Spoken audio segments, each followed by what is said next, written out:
kepada Saudara Misbahul Munir telah menyampaikan sedikit literasi dari materi hari ini. Langsung saja kita masuk ke materi. Yang pertama dari pertanyaan penanggap Rosdianto, silakan Saudari Jamilah disampaikan.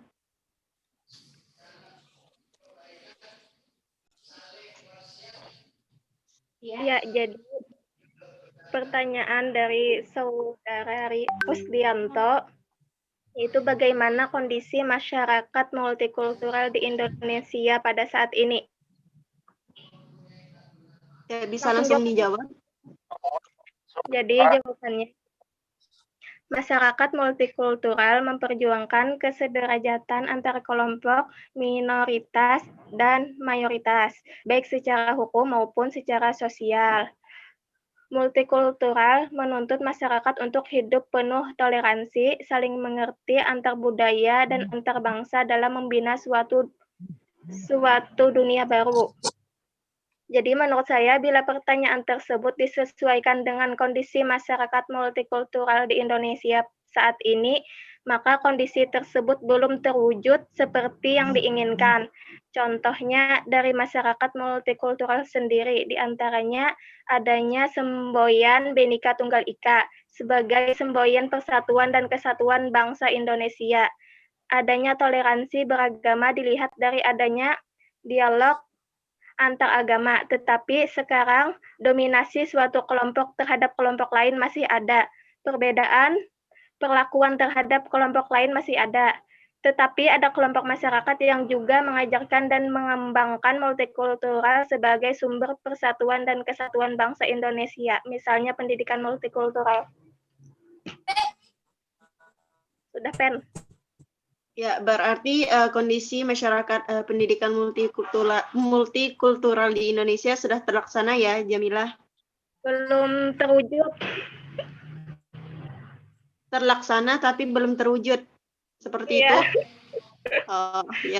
Kontol ayam. Ya, terima kasih kepada Saudari Jamilah telah menyampaikan jawaban dari pertanyaan Saudara Rosdianto. Lanjut saja, sebelum ada tambahan, kita ke pemateri yang kedua. Saudara Hasna, apakah penanggapnya sudah ada? Tadi ada Kang Rama Febriansah, tapi dulu baru aku. Kenapa? Aku dulu Kak. Terserah aja kalau Rama Febriansahnya sudah ada, langsung aja. Tadi ada, aku lihat, tahu mana orangnya.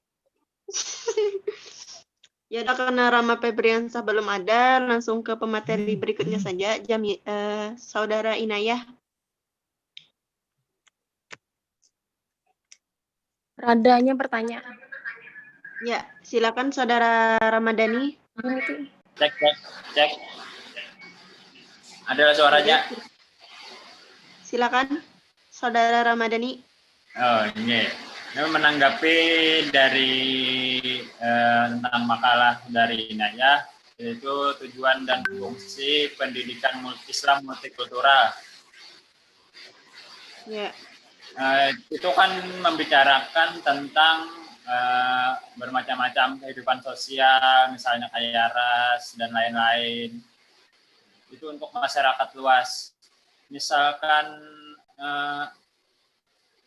itu ditunjukkan kepada anak yang belum bisa berpikir luas. Itu apakah misalnya kan kayak anak SD, anak TK, PAUD gitu. Nah, itu yang ada di dalam tujuan di makalah itu apakah bisa tercapai jika itu dilaksanakan? Simpelnya kayak gini, tujuan yang ada di makalah itu tercapaikah apabila dihidupkan kepada anak di bawah umur, misalnya seumuran SD atau PAUD gitu. Itu saja. Terima kasih. Iya, terima kasih kepada Saudara Ramadhani telah memberikan tanggapan kepada makalah Inayah.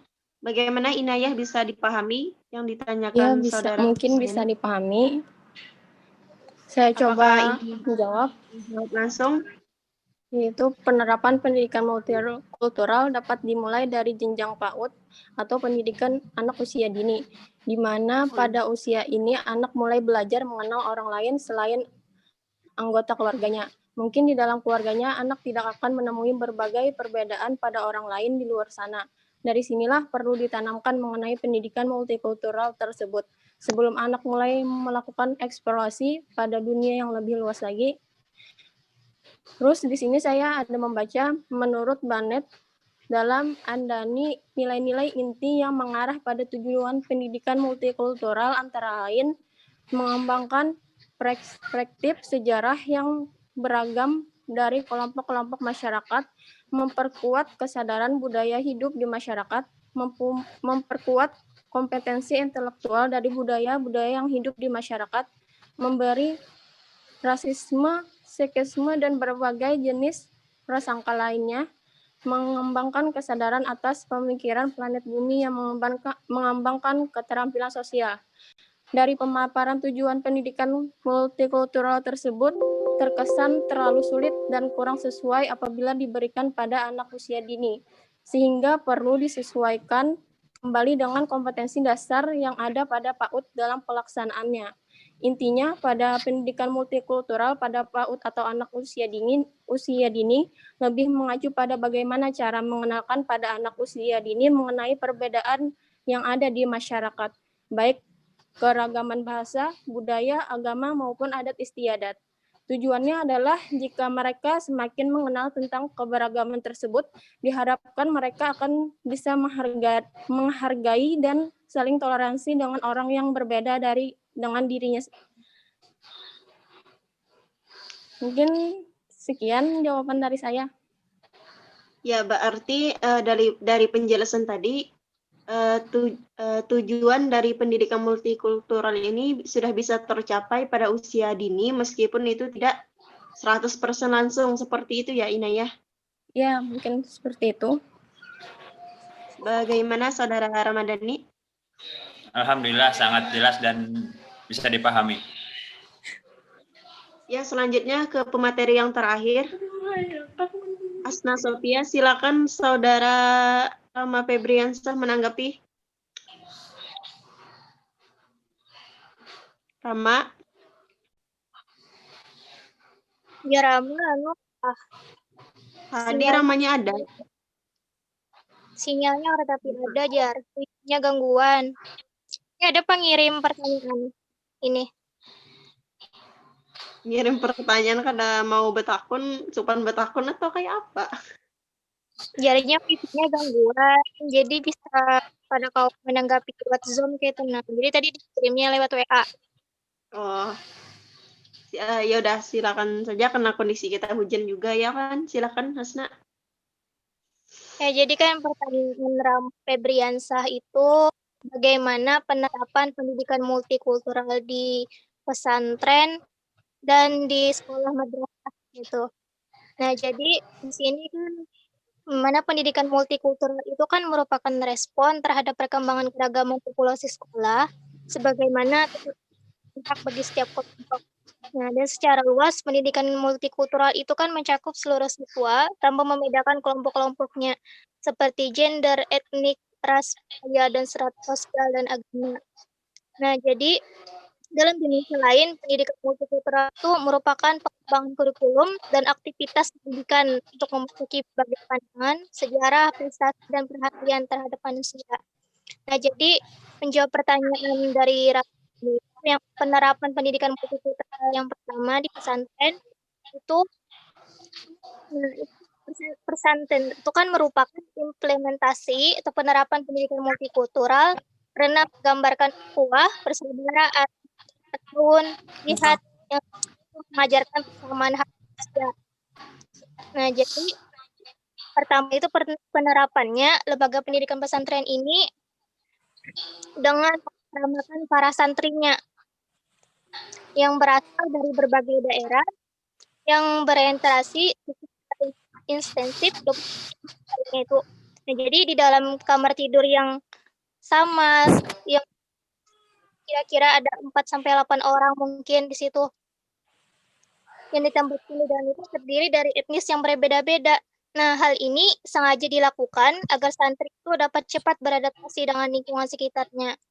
Seperti di ruang makan, pada saat belajar, bermain, dan berolahraga. Nah, para santri itu terus berinteraksi satu dengan lainnya, tanpa ada batas perbedaan di antara mereka. Nah, kurikulum pesantren itu juga baik pesantren modern maupun tradisional mengusung konsep moderat yang dibuktikan dengan dominannya kitab-kitab kelompok ulama seperti Al-Ghazali, Asy-Syafi'i, dan sebagainya. Perbedaan pendapat itu lazim menghiasi lembar-lembar kitab kuning yang membentuk karakter santri untuk hidup memutlakkan pendapat sendiri. Nah, di samping juga budaya diskusi, berdebat, dan kompetensi intelektual menjadi menu keseharian pesantren itu telah menopang para santrinya perihal bagaimana menghargai pendapat orang lain. Nah, jadi mungkin dengan cara masak makan para santrinya itu dengan dari berbagai etnis yang berbeda, mungkin itu cara penerapan pendidikan multikultural di pesantren. Kemudian penerapan pendidikan di sekolah atau madrasah, di sini penerapannya itu berbasis dengan kurikulum, pengembangan kurikulum yang mengadopsi nilai-nilai multikultural seperti perdamaian, toleransi, dan hak asasi manusia. Nah, kurikulum pendidikan berbasis multikultural itu sebuah kurikulum yang mengacu pada keragaman budaya yang senantiasa mengeksplorasi perbedaan sebagai sebuah keniscayaan. Nah, contohnya dalam materi-materi pelajaran, sini ulun contohkan seperti mata pelajaran akidah akhlak. Nah, yang mana pada mata pelajaran pendidikan akidah akhlak ini secara khusus terdapat materi bahasan tentang keragaman pendapat para ahli kalam yang tergabung dari beberapa aliran dalam Islam seperti Asy'ariyah, Mu'tazilah, Qadariyah, dan sebagainya. Nah, hal tersebut menunjukkan bahwa pendidikan multikultural sudah diberikan di sekolah atau madrasah secara terintegrasi pada materi pendidikan. Jadi mungkin itu penerapan di sekolah atau madrasah dengan pengembangan kurikulum pada mata pelajaran. Oke, mungkin itu yang dapat Ulun sampaikan. Terima kasih.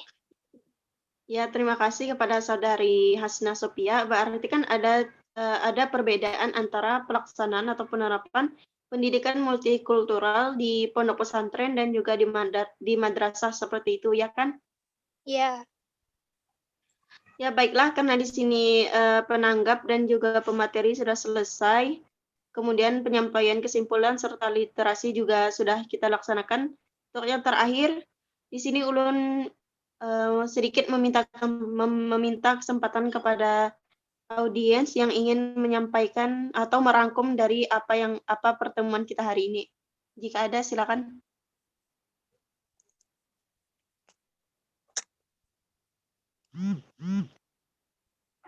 Jika tidak ada di sini, baiklah langsung saja ulun tunjuk untuk kesimpulan dari pertemuan kita hari ini.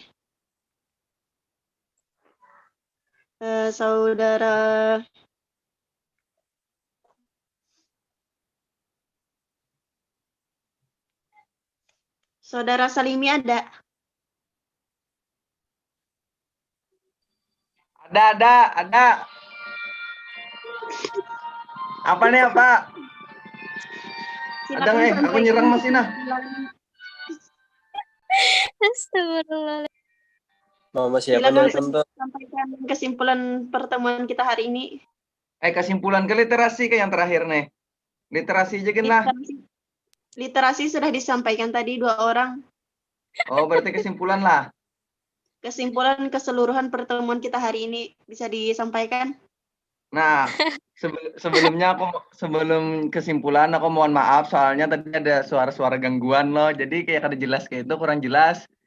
Tapi ada beberapa yang kutangkap. Yang pertama tadi yang masalah multikultural. Multikultural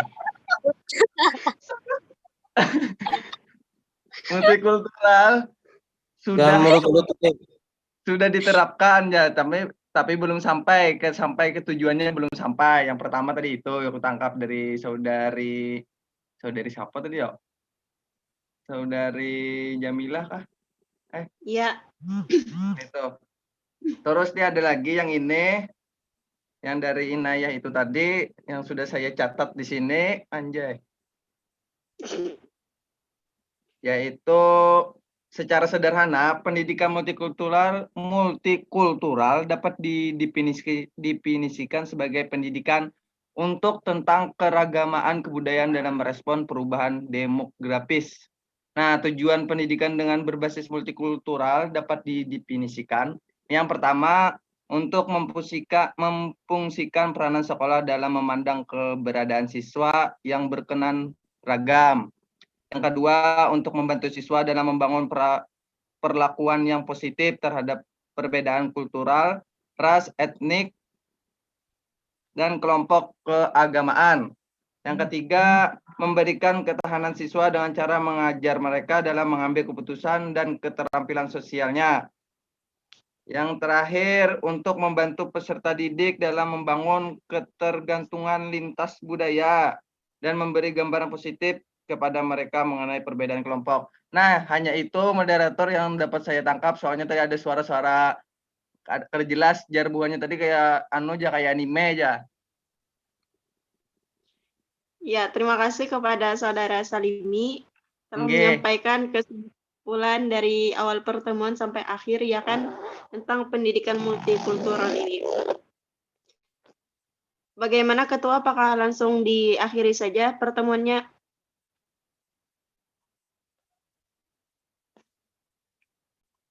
Ketua? Langsung akhiri Ya. aja. Ditutup aja, ditutup, cukup. Ya, terima kasih kepada audiens yang sudah menyempatkan waktu pertemuan kita pada hari ini. Karena arahan dari Ketua kita untuk mengakhiri pertemuan, saya selaku moderator meminta ampun dan maaf karena sudah terdapat kesalahan. Allahumma